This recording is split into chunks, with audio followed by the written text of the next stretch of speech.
நான் யாருக்கு சொந்தம்? நீங்கள் தேவனாகிய கர்த்தருக்கு பரிசுத்த ஜனம். பூச்சக்கரத்தில் உள்ள எல்லா ஜனங்களிலும் உன் தேவனாகிய கர்த்தர் உன்னை தமக்கு சொந்தமாய் இருக்கும்படி தெரிந்து கொண்டார். உபாகமம் 7:6. நாம் தேவனால் தெரிந்து கொள்ளப்பட்டவர்கள். சில வேளைகளிலே நாம் ஆழமாக யோசிக்க ஆரம்பிக்கிறோம். நான் யாருக்கு சொந்தம்? இந்த மாறிக்கொண்டிருக்கிற உலகத்திலே, மாறிக்கொண்டிருக்கிற இந்த உறவுகளிலே நான் யாருக்கு சொந்தமாயிருக்கிறேன்? நான் யார் என்று ஆழமாக யோசிக்கிறோம் அல்லவா?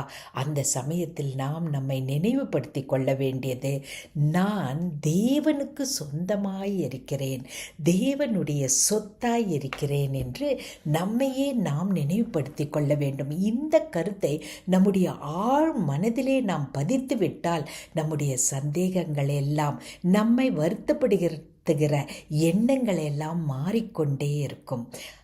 அன்பின் பரம தகப்பனே, அப்பா பிதாவே, இந்த உலகத்தில் எல்லாம் மாறிக்கொண்டு இருக்கும்போது நாங்கள் உம்மால் தெரிந்து கொள்ளப்பட்டவர்களாய், உமக்கு சொந்தமானவர்களாய் இருப்பதற்காக நன்றி அப்பா. எங்களை உமக்கு சொந்தமாக வைத்து கொண்டதற்காய் நன்றி.